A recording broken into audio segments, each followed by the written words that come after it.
What's up, you guys, man? This is Inside the Porter Podcast, man. Presented by Porter Prospect Productions. Appreciate the love and support. I want to thank you guys for joining me today, man. Like, comment, subscribe to the channel. Turn on that bell so you get notified every time I drop a video. Trade deadline is today, y'all. This the day of the day. Things is going down currently as we speak, and I will be updating through the whole show, do our different topics and everything. Let's start with last night. Let's go to last night, man. I want to pull that up because a lot of trades did happen last night, and I want to get to that. So we did have a Jimmy Butler trade. He's going to the Golden State Warriors with Steph Curry to team up with him and Draymond. I think it's an interesting fit. I think it's an interesting trade. It was a 5-team trade. Jimmy Butler ripped up his contract, got a new 2-year, $121 million contract. That's a good thing. Was traded. This is how the trade broke down, y'all. Y'all ready? So the trade broke down as Andrew Wiggins going to Miami, Dennis Schroeder heading to Utah, Kyle Anderson headed to Toronto, and some picks, and a protected first-round pick. So we have 5 teams involved in this trade. Craziness going on. It's the trade deadline. Jimmy Butler going to the Warriors. I think that puts them in playoff contention. Do I think that it wins them an NBA championship? No, I don't. And so, but Jimmy Butler makes them interesting, I'll tell you that much. It makes them very interesting. So, that happened yesterday. Let's check the other ones out, man. Let's do this. Also, Milwaukee traded Chris Middleton for Kyle Kuzma. I think it's definitely crazy. Dang, Chris Middleton go from being on Milwaukee, prime in position, to the worst team in the NBA. That gotta hurt. But Kyle Kuzma now goes from the worst team to one of the top teams in the East. Craziness. I think Kyle Kuzma is a good addition for them if he comes in and knows his role.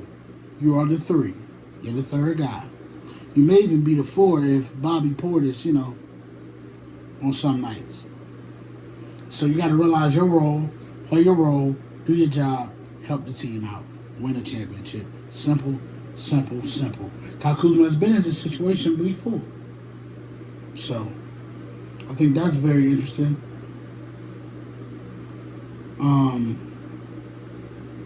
Yep. So then I'm just scrolling through, making sure I don't forget no trades, man. Daniel Tice did get sent to the Oklahoma City Thunder to give them back front court depth. Chet Holmgren is coming back. He'll be back and playing tonight for them. He finally back after the hip injury, which I'm happy for him that he's back. Well rested, and the team is in good position. So that that's the good part. So they get some front court depth. Then Jonas Valanciunas, in the words of Charles Barkley, Jonas Valanciunas was traded to the Sacramento Kings for Sidney Sicko and 2 second-round picks. Going to the Wizards are trading off everything. Put it like that. They are in full rebuild. They know what it's hitting for. Another thing, P.J. Tucker was headed to Miami from Utah. But as you're going to see later, he's been shipped around everywhere. He was used in a little bit. Hold on. Let me go ahead and get this. Lonzo Ball agreed to a deal with with Chicago.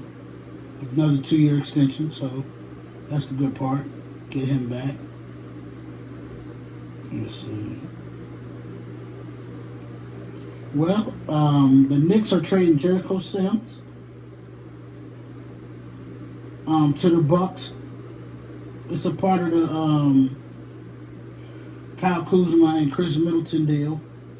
So, and the Bucks are sending DeLon Wright and cash to the Knicks for Sims. So it's a lot of movement going on, y'all.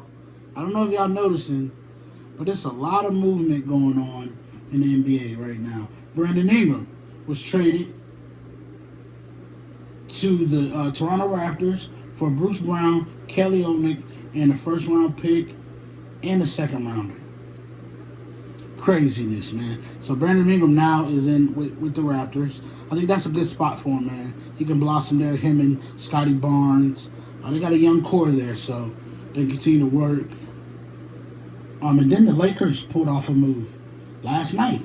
Lakers are sending Dalton Knecht, Cam Reddish, and a 2031 unprotected first-round pick and a 2030 pick swap to the Hornets for center Mark Williams. I think that's a big trade. 7'2", long wingspan. The dude's a really good defender in the paint. Can rim run, can dunk. Well, not can dunk. I don't mean to say that as an attribute, but can run the floor. Can be an alley-oop threat, which is going to work well with Luka. I'm just shocked that the Lakers traded Dalton Knecht because that is one of your shooters. So you got to be careful with that. Yep, so now, then we had Davion Mitchell. The Toronto Raptors are sending him to Miami for P.J. Tucker and a second-round pick and some cash. P.J. Tucker then got traded like 3-4 times in the past 24 hours. Milwaukee is trading Patrick Baldwin and cash to San Antonio. Then we had Yusuf Nurkic and a 2026 first-round pick to the Charlotte Hornets for Cody Martin, Vilisha Micic, I don't know how to say his name, and a 2026 second-round pick is going to Phoenix. Then we just had another trade. Atlanta Hawks are trading forward DeAndre Hunter to Cleveland for Karis LeVert, George Niang, and 3 second-round picks and 2 swaps. Crazy work, right? And that is the last updated on the trade deadline. Now, we're going to flash over to the Super Bowl because I want to get to my predictions, man. We are here at Super Bowl Sunday, man. Let's get hyped about that because at the end of the day, man, we are here and prepared to see what goes down on Sunday. Are we witnessing a three-peat on Sunday, or are we witnessing literally one of the greatest running back seasons? Get that exclamation point. Which one is it going to be? So let's check the money line right now. And the money line says Kansas City favored by 1 point. Over under is 48.5. Craziness. It's a tough game. I think it comes down to, can you control the turnovers? Can you control not turning the ball over? Can you control keeping everything the main thing? Can you not let your nerves get the best of you? Can you make sure that Patrick Mahomes doesn't pull this off? It's a lot of stuff that goes into this, man. I actually think in this game, it's going to come down to the turnover margin. I definitely think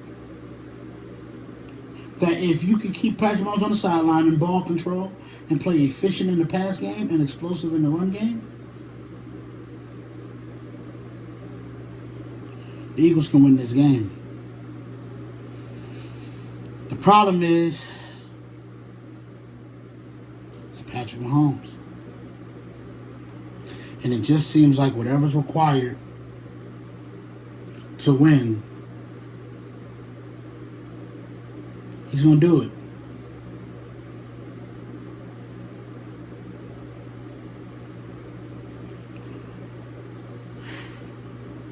So if a gun is to my head and you're telling me to pick,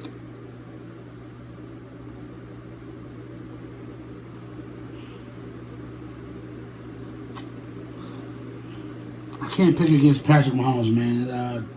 Kansas City Chiefs win Super Bowl 38-35. Harrison Buckner wins, ends the game. Patrick Mahomes' last second drive, and they pull it off. I think the third pick happens. I want to pick Philly. The problem I think I have with picking Philly is it's just Patrick Mahomes. That's where I'm in the middle with, because Patrick Mahomes is such a great player, and you picking against him more times than not is not a good thing. So I am going to take Kansas City in this game, pick them to cover, and go over the point spread. I think it'll be a competitive game, a very great game, but I think Mahomes gets the ball at the end. And we've seen it before. Kansas City wins. I think that's how the game ends. So yeah, man, I got Kansas City. I want to thank you guys for joining me today. I hope I'm wrong, but I don't think I will be.